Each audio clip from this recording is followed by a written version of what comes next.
So we have the strange strange.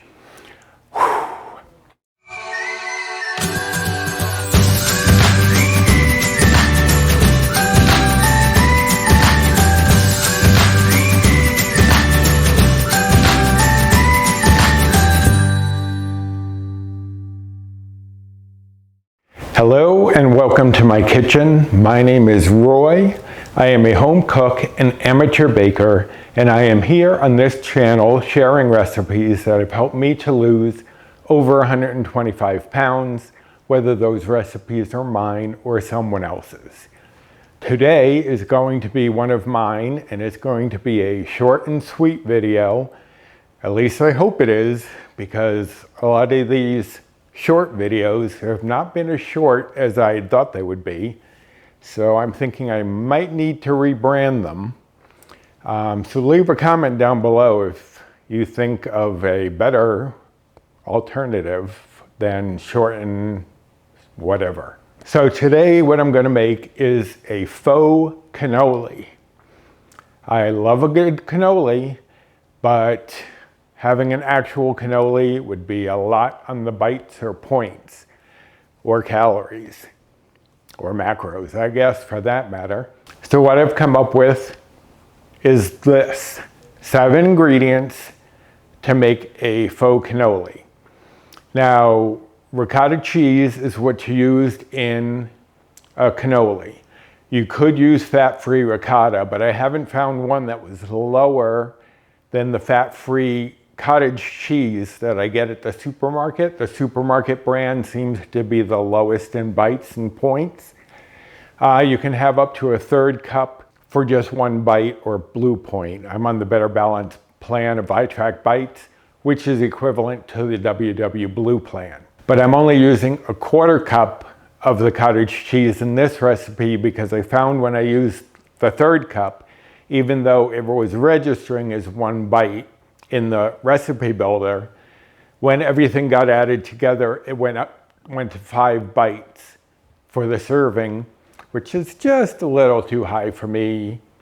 I wanted to bring it down a little, so it's down to 4 bites, and that's because I'm using some chocolate chips. You don't have to use the chocolate chips, and if you didn't, that would bring it down to 3 bites. But I want the chocolate chips. That's part of the cannoli experience for me. So that is what I'm going to use. I'm writing up the recipe for my blog as a single serving. That way you can just make one if you want, if you're the only one who's eating them or what have you, because they're kind of like a make it and eat it type of thing. You don't want to store them. So I'm doing the recipe as one. But here I'm doing 2, one for me and one for Paul. So I have the ingredients doubled. So if it looks like more than what I'm gonna say, that's why. So for the first ingredient, or rather the first 2 ingredients, I have 1/4 cup of the fat-free cottage cheese, and I have a tablespoon of non-fat Greek yogurt. I put those in a strainer, just like I did with the homemade cream cheese. And that way it'll drain off the excess liquid, because if you use the cottage cheese or even the Greek yogurt as is, it would be a little too runny. So I set this in a little strainer with some coffee filters overnight.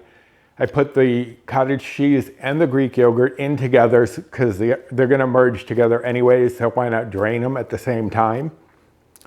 And I don't know if you can see how much drained out from there. But if you make the homemade cream cheese like I've shown on my first video, you could drain the cottage cheese alone and then just add in about a tablespoon of the cream cheese. But I didn't want people to have to make a big batch of cream cheese in order to make this. So if you don't have the cream cheese on hand, this is what you should do. The cottage cheese and the Greek yogurt strained together. If you do have the homemade cream cheese, just do the cottage cheese and add in a tablespoon of the cream cheese. Hopefully that's clear. It will be written up in the recipe in case it's not. Now also we have 1/8 teaspoon of cinnamon. We have 1/4 teaspoon of vanilla. We have 7 grams of these Lily's milk chocolate style.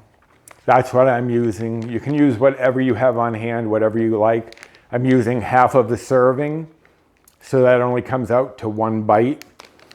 And that serving, typically a serving of these chips is 14 grams, so 7 grams, which in this comes out to about 16 chips.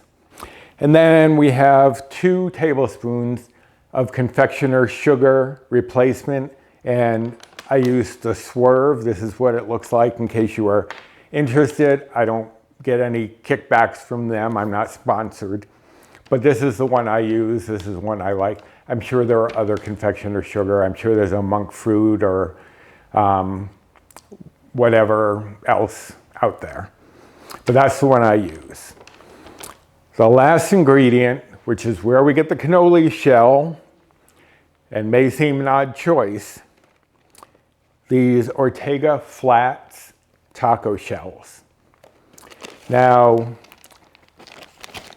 this is a bizarre choice, but it gives you the crunch that you're looking for from a cannoli shell. And it's a shallow little flat bottomed shell that will sit on a plate. And as I said, because I'm making one for me and one for Paul, I'm going to take out 2. And because I don't use them all that frequently, I keep them stored in a Ziploc baggie inside the box, just to make sure they stay as fresh as possible. But this Ortega Fiesta Flats flat bottom taco shells. They're also, I saw a soft shell version that wouldn't give you the crunch of a cannoli, but you could use that if you can't find these. Just don't expect, obviously, that crunch. I think it'd be more like a little pie, maybe, if you did it with those. But anyways, those are the ingredients we're using, just 7 ingredients: the cottage cheese, the Greek yogurt, the cinnamon, the vanilla, the chips, the confectioner sugar, and the taco shells. So let me bring in my mini processor, clear up a couple of these things that we no longer need, and we will be speeding along to a nice little treat. Okay, so I have taken the cottage cheese and yogurt out of the strainer, and just to show you, it's pretty thick, and that's what you want. You want a nice thick consistency here, because when you add in these other ingredients, you don't want it to get too soupy. It will soften up a bit once we process it, but you don't want it to get too soupy, so straining it is really the way to go. So I'm going to put this into my mini food processor here.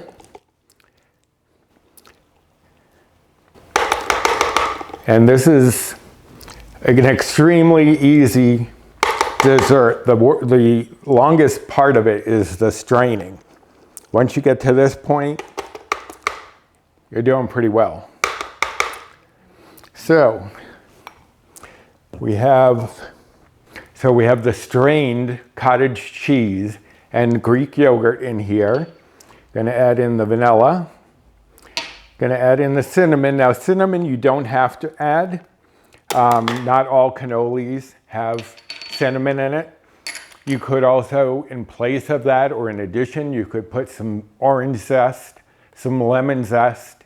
In place of the cinnamon and or the vanilla, you could also use a teaspoon or so of a skinny syrup flavor that you like. And I do have an affiliate link down below. If you order from Skinny Syrups and you're a new customer, your first order, you can get 10% off using my code recipeswithroy10. Just so you know, I do get money back from that. It's not much, it's a little something, but I just wanted to be clear that I do get something from it if you use that code. But you have to be a new customer with your first order to use it. So, that being said, I'm going to leave the chocolate chips out and put in the confectioner sugar right now. Well, hopefully all of it.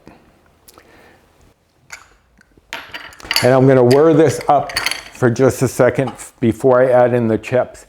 You don't have to add in the chips. If you prefer to keep them whole like this, that's fine. You can just fold them in later or sprinkle them on top. I like having little bits throughout, so I prefer buzzing them up in here. They don't chop up perfectly, so you might get big chunks, little chunks, but that's kind of what I like. So it's totally up to you. So I'm gonna buzz this. I'm gonna turn down the volume so it doesn't get too noisy in here. And I will add in the chips in just a second.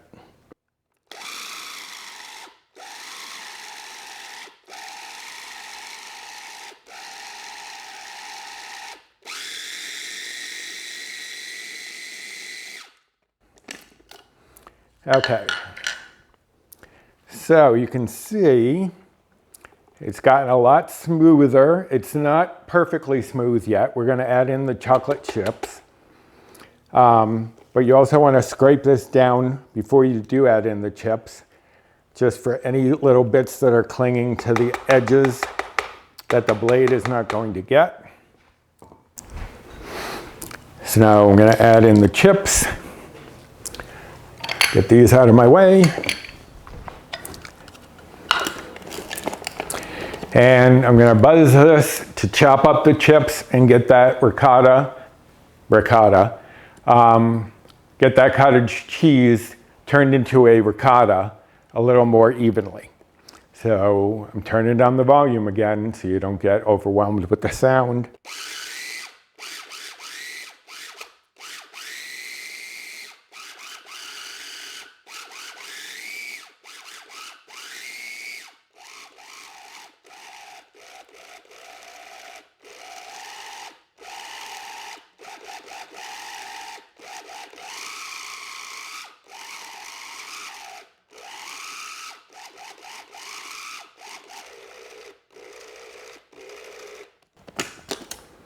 Okay.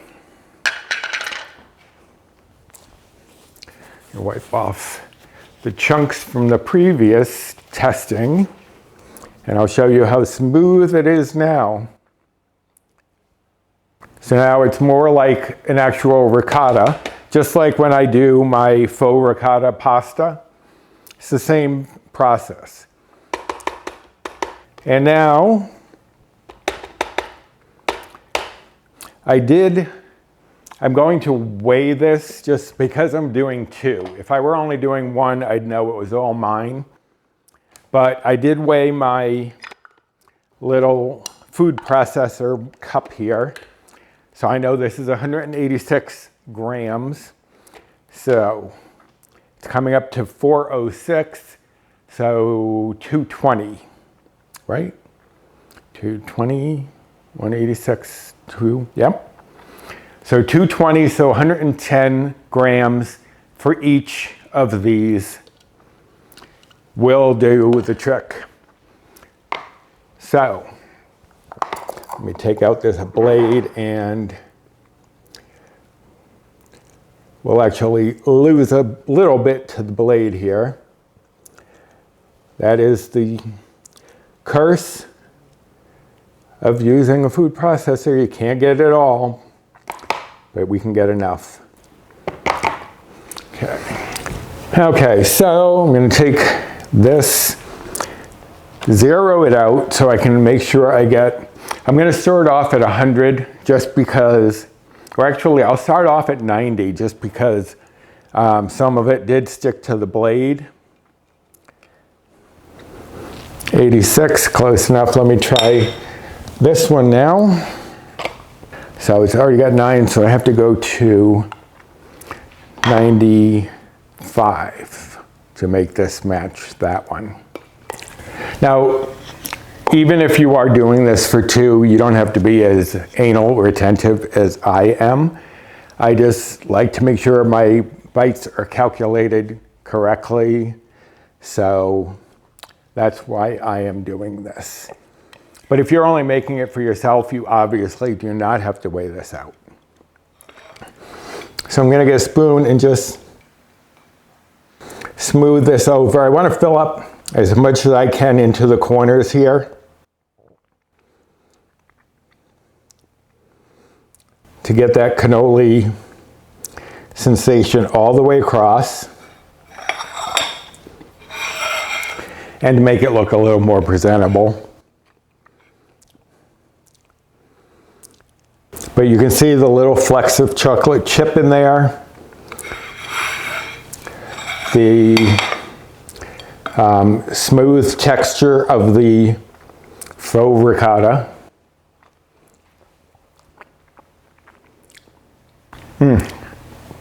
Has a nice little hint of cinnamon and vanilla, but it's not overwhelming. Once you bite into it, you'll get the little bits of chocolate chip. So, there you have it, my faux cannoli. I will have this up on my blog. And as I said, I'll do this as a single serving because you really don't want to store these. You want to make them and eat them. If you're making more than one, like I just did, then that's easy to double, triple the recipe as you need. So as I said, with the chips that I use, the Lily's milk chocolate chips, these are 4 bites each. If you didn't use the chips, you could get them down to 3 bites. But I'm willing to spend an extra bite for those little bits of chocolate chip in there. You could also, if you didn't want to throw those into the food processor with everything else, you could also hand chop them or, like I said, just leave them as they are. It's your call. You can also use other things. You could use cherries. You could use other flavored chips. Play with it and do what you want with it. This is yours now, so do as you will. Now, if you're following calories, each one would be 143 calories. And if you were following macros, the fat would be 5 grams, the carbs would be 34.8 grams, and the protein would be 9 grams. So I hope you like this quick little treat. And if you did, please give me a thumbs up. It really helps my channel. Subscribe if you haven't subscribed yet and you are looking for recipes to use on a weight loss journey, whether it's iTrackBites, WW, calorie counting, or macro counting. And hit the notification bell for the next time I upload any sort of video so you don't miss out. And comment down below if this is something you would like to try. Tell me if you have tried it, what you thought. I really look forward to hearing from you and interacting with you. And speaking of interacting, you can also follow me over on social media. You have my Instagram that you'll find here, the 2 Facebook groups that I have, Recipes with Roy, which is my own, and Finding Our Way, W-E-I-G-H, that I co-admin with Jennifer Lynn from the Jennifer Lynn channel, as well as Bree Coleman from Balancing Life with Bree. We are the admins over there, and there's a great group of people over on those Facebook groups. So I hope you will join us over there, get some tips, tricks, recipes, ideas, support. That's the big one, support. So I hope you are going to try this, and I hope you enjoy it as much as we do. I'm going to go give Paul his dessert, and then I'm going to snack on mine. So until next time, bye.